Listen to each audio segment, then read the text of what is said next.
One of the most overlooked parts of installing a new thermostat is comparing the footprint on the wall of your old thermostat compared to the one you want to install, like this Nest behind me. Now there are a few different ways to correct this issue behind me. Let me walk you through those and hopefully save you a little time and money. Now, since we'll all be dealing with a little different scenario, what I recommend first is to uninstall your current thermostat. I'm not even going to unhook my thermostat. I just want to see what that footprint is exactly behind this. So I'm going to score the base here to make sure I don't peel off any extra paint and cause additional damage, making for more drywall or paint repair. Then I have a little extra slack in my thermostat wire, so I can pull that off to the side, grab my tape measure, and then I'm going to be dealing with about 6 inches in width that I would need to cover. And then if I look at my height, I have a little bit less, so I have a 6-inch by 4-inch rectangle. So that's what I'm going to have to account for.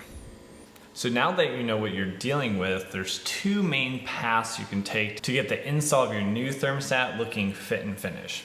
The first path that we'll talk about is really covering that up, and you'd cover it up with something called a base plate. Now there are many options out there, and I've even put out another video where I used a 3 toggle switch faceplate, which was only about $1 to $2 in cost, and I got that to work with a new thermostat that had a little bit larger base. But I was actually able to get that to work, and the cost was extremely low.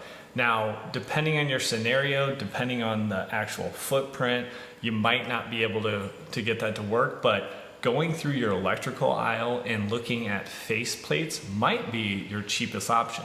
Now you're gonna have to drill some custom holes and do a little work, and you can look down in the description to that video and you'll see how I handled at least another instance and saved quite a bit of money. But probably a more common path in terms of covering it up is to get a custom base plate that's made for the smart thermostat that you're installing. This one cost about $15. I can get it in stock at Best Buy. A lot of other stores actually didn't carry it, even though they carried the Nest thermostats, or you can get it on Amazon. Again, I'll put a link in the description for your reference. Now, in my case, this is an oval. It's got nice little curved edges on it.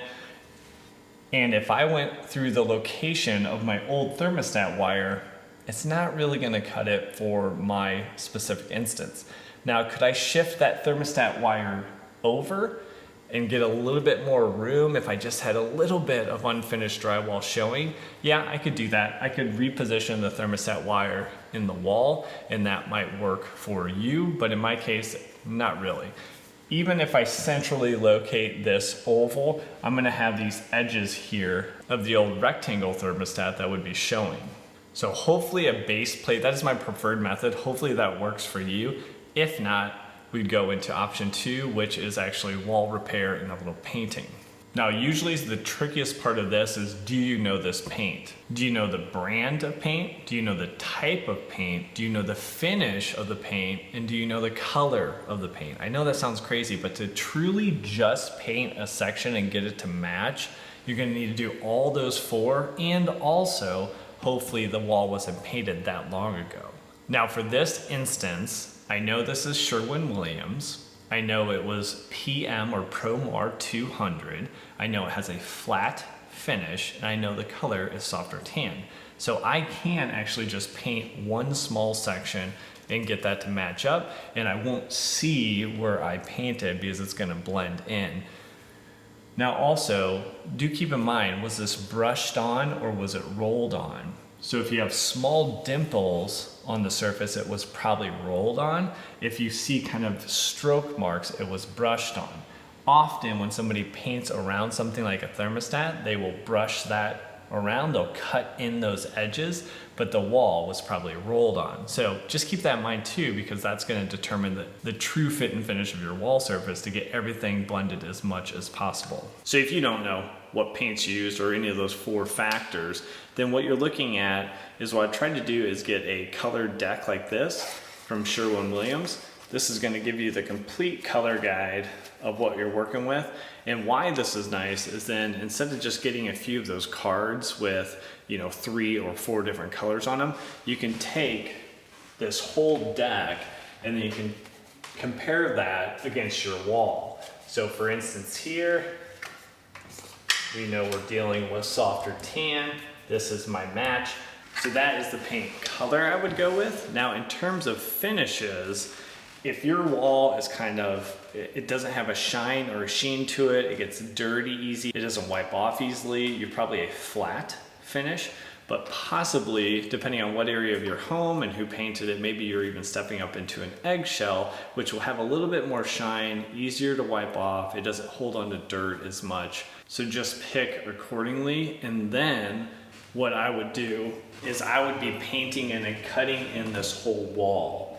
So commonly you're gonna have to make the call, do you paint the whole wall? Do you stop here and have a little bit of a transition up top? That's gonna be your call in terms of what kind of finish you want, but painting the whole wall is something that's probably gonna need to be done. It's gonna match close enough to the rest of your walls, and because you're going to the edges, it's not gonna be noticeable. So with all that said, that's your 2 pass. I'm actually gonna jump in and show you how I'm gonna finish this up so you can see the end product. So first up, what I want to do is use a sharp utility knife and just cut out any of the loose drywall or drywall paper. This does not need to be perfect at this stage. The critical thing is just you don't want any loose paper because that's going to equal a bad finish later on.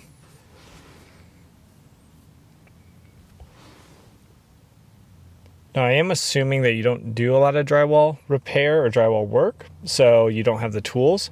What I would recommend is a 3M all-in-one small hole patch repair tube that has the putty knife included, it has the sandpaper included, it has the spackle included. It's actually super handy.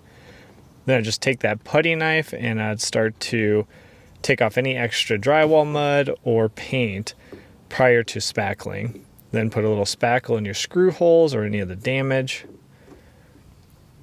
And then try to smooth that out as best as possible with this putty knife, taking off the extra spackle between each one of the passes.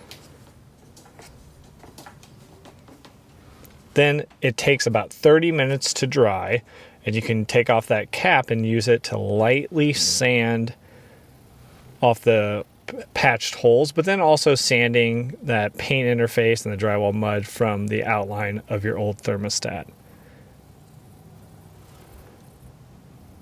Once you have that completed and you like the finish, then you'll go on to painting. Again, I'm going to assume you don't have a lot of rollers or paintbrushes, so you can pick up about 10 bucks. You can pick up a little low nap roller like this one and a tray, and make sure you're fully saturated on your roller prior to starting to apply so you get that dimpled look and match your wall finish.